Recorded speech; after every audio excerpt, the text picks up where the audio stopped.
जैसे मुर्दे की जिस्म में रूह वापस नहीं आती, वैसे लूटी हुई इज्जत वापस नहीं आती। बेतहाशा ट्विटर पे सार्फिन ने उनको रिपोर्ट पेमरा के अकाउंट को टैग करके इस चीज की शिकायत की कि ये आपने एक रियल लाइफ इंसिडेंट को इनेक्ट किया है। अगर ये किसी और एंगल से किया गया होता, उस खातून को कोई फर्क ना पड़ता, उस खातून के जहन पे वो ना आता, दोबारा से उसका रीट्रॉमेटाइज ना होती वो। अगर हमारा मकसद पूरा हो जाता है सिर्फ ड्रामा को ऑफर करना, तो मुझे नहीं लगता कि इतनी आगे इस हद तक जाना चाहिए कि जी हम एक्टर्स को बैन कराएं।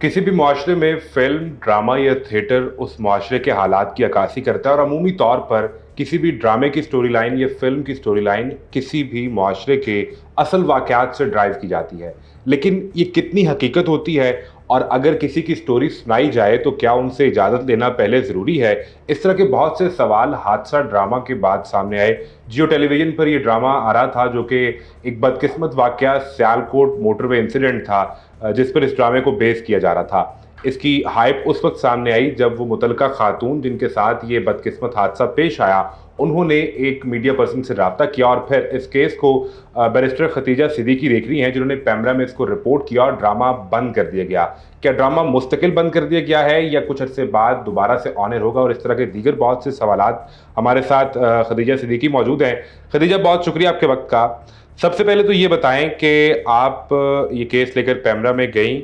क्या ड्रामा मुकम्मल तौर पर बंद कर दिया गया है या स्टिल ऑन होल्ड है?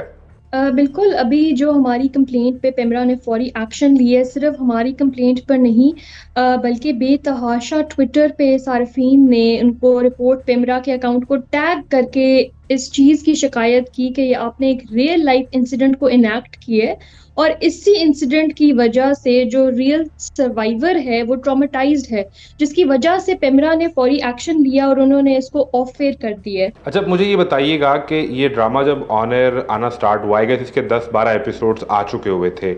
आपसे रब्ता किया वो जो खातून थी जिनके साथ सियालकोट मोटरवे हादसा पेश आया, या आपने इंडिविजुअली बीइंग अ बैरिस्टर आपने ये रिपोर्ट किया पैमरा को? बिल्कुल, ये बड़ा आपका पर्टिनेंट सवाल है क्योंकि बहुत से लोग हैं जो ये एतराज़ उठा रहे हैं, जो ये सवाल उठा रहे हैं कि जी इसमें क्या मसला है, एक सोशल इशू है, एक ईवल है हमारी सोसाइटी में, सेक्सुअल असॉल्ट का, रेप का, अगर उसके ऊपर कोई भी प्रोग्राम बनता है, हसासियत के साथ बनना चाहिए, उसमें क्या इशू है? अब इसमें मसला ये है कि अगर आप एक इंसिडेंट दिखा रहे हैं जो कि एक रियल लाइफ में एक्चुअली में 2 साल पहले हुआ था,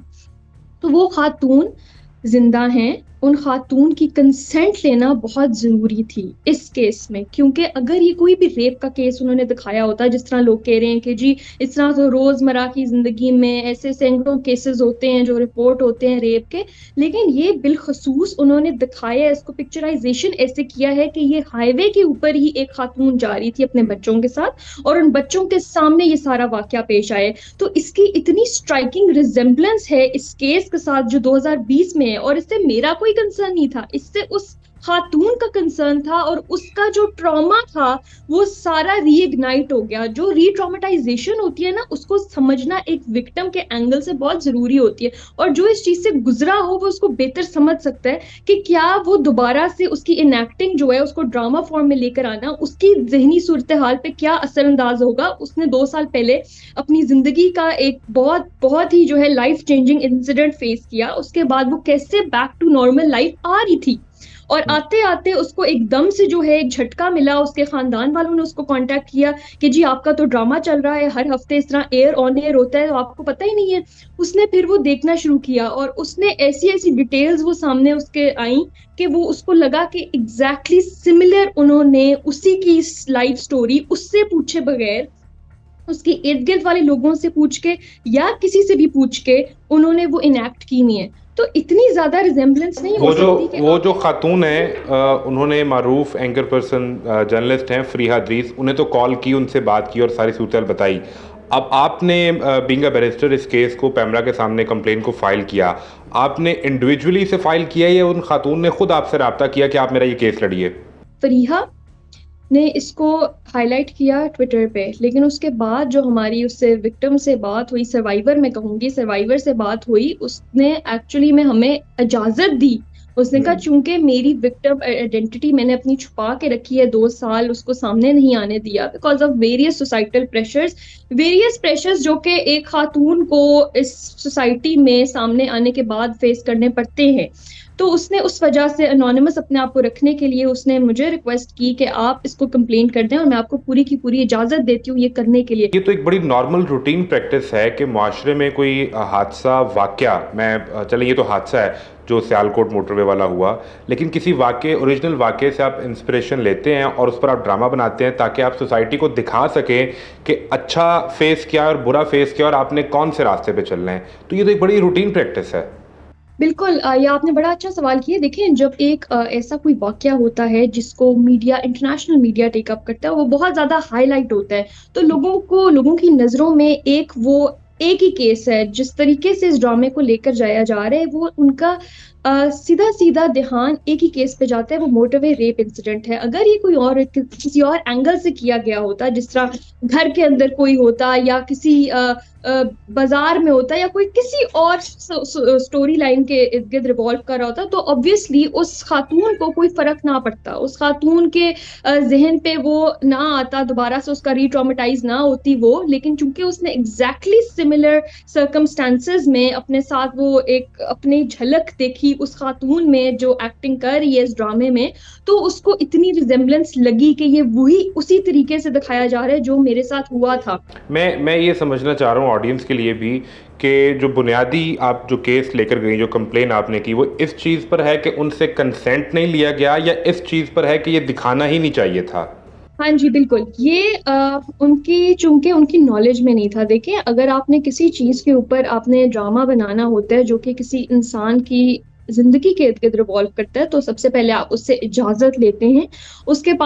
बाद फिर ड्रामे के बनने के बाद भी आप उसको दिखाते हैं, उससे थ्रू कराते हैं कि क्या आया, आपको इससे कोई ऑब्जेक्शन है, कोई ऐसा सीन जो आपको दोबारा से उस फेज में लेकर जा रहा हो, तो वो चीजें रिमूव होती हैं। हर चीज को एक प्रॉपर कॉन्ट्रैक्ट के थ्रू आप अपने कॉपी राइट्स देते हो, इसको कहते हैं। लेकिन यहाँ पर कुछ भी ऐसा नहीं हुआ था। जिस तरह आपने कहा कि इसको इंटरनेशनल मीडिया ने भी टेकअप किया था इस इशू को, और चूंकि जो ये पर्टिकुलर वाकया है ये हुआ ही एक वाकया है, तो अगर रेप तो माशरे का आप दिखाएंगे, वो आप किसी भी एंगल में दिखा सकते हैं, इसको दिखाने के लिए तो स्टोरी लाइन तो वैसी ही बनानी पड़ेगी ना। बीइंग अ डेविल्स एडवोकेट मैं ये बात कर रहा हूँ, आई डू एग्री कि विक्टिम ब्लेमिंग या उनका ट्रॉमा जो है वो एक ऐसी चीज़ है जो किसी भी माशरे में नहीं होनी चाहिए। But if being a devil's advocate, उसकी स्टोरी लाइन तो इसी के गिर्द घूमेगी ना, ताकि वो ये दिखा सकें कि माशरे में अगर कहीं पर भी होता है तो ये गलत है, ये सही नहीं होगा। And I hoping for it कि अगर वो पूरा ड्रामा चलता उसकी स्टोरी लाइन में, तो उसका एंड यही होता कि आपको एक साइड पे एविल नजर आता और वो खातून अपनी एक नॉर्मल लाइफ दोबारा स्टार्ट करती और दोबारा स्ट्रेंथन होती। बिल्कुल।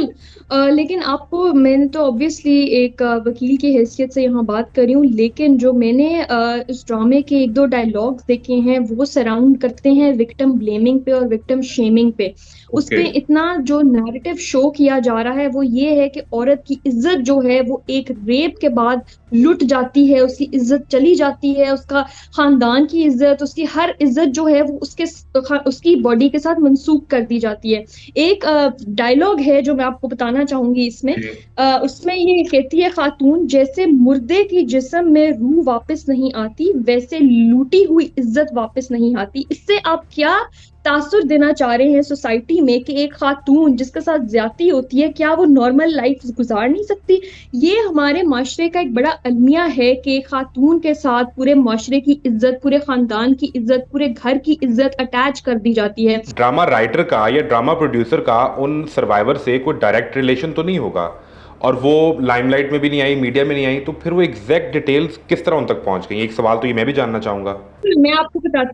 बताती हूँ, ये बड़ा इंटरेस्टिंग आपने सवाल पूछा और मैंने इसके बारे में बड़ा सोचा भी, क्योंकि मेरे साथ भी जब वकूआ पेश हुआ था तो मेरे से कंसेंट नहीं लिया गया था और मेरे ऊपर एक ड्रामा बना गया था, और उसमें जो एक्ट्रेस थी उसका सर पे दुपट्टा लेना, उसका मेरे से इतनी रिजेम्बलेंस थी कि लोग मुझे कॉल कर करके कहते थे कि ये तो लग रहा है जैसे आप ही जा रही हैं, आप ही केस लड़ रही हैं, आपके साथ ही सारा कुछ हुआ है। तो ये जो ड्रामा राइटर्स होते हैं ये अच्छी खासी रैकी करते हैं और इनके पास बहुत सोर्सेज होते हैं ये पता कराने के लिए कि उसके साथ एग्जैक्टली सर्कमस्टांसेस में क्या क्या हुआ था, उसके इर्द गिर्द कौन कौन लोग थे। मुझे ये चीज़ बताएं कि इस ड्रामे में जो मेन लीड कर रही हैं हदीका कियानी, उन्होंने खुद इस पे ट्वीट भी किया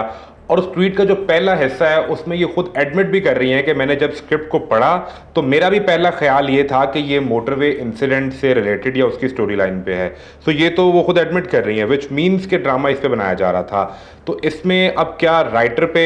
विया पैमरा लॉ कोई बैन लग सकता है, फाइन हो सकता है, या प्रोड्यूसर पे? पैमरा लॉ इस पे क्या कहता है कि अगर ऐसा ही हुआ हो बगैर कॉन्सेंट के आपने किसी की लाइफ को एक्सपोज करने की कोशिश की है और उन्हें ट्रॉमा पहुंचाया है? इसमें हमारा बड़ा जो पेमरा का लॉ है, जो पेमरा की ऑर्डिनेंस है, जो कोड ऑफ कॉन्डक्ट है, सेक्शन 27 जो है उसके अंडर इसको उन्होंने ऑफेयर किया है पहले तो। उसके बाद जब ये काउंसिल ऑफ कंप्लेंट्स के पास जाएगा तो इस पे फाइन लागू हो सकता है इस चैनल के ऊपर कि बगैर कंसेंट के उन्होंने कैसे किया। उसके बाद अगर हम डैमेजेस क्लेम करें इसके खातून के ऊपर तो इसके कंसेंट को ना लेने को बेस बनाया जा सकता है, और इसको जो मेंटल एगनी और जो ट्रॉमा इसके साथ हुआ है उसमें हम सिविल में डैमेजेस भी क्लेम कर सकते हैं। मुझे ये बताएं कि अभी अपने डैमेजेस की बात की, फाइन की बात की, किसी पॉइंट पे पैमरा लॉ में या सिविल लॉ में ये पॉसिबिलिटी हो सकती है कि मुतलका चैनल पे या प्रोडक्शन कंपनी या राइटर या उसके एक्टर्स पर इवन कोई पाबंदी लगाई जा सके कि एज अ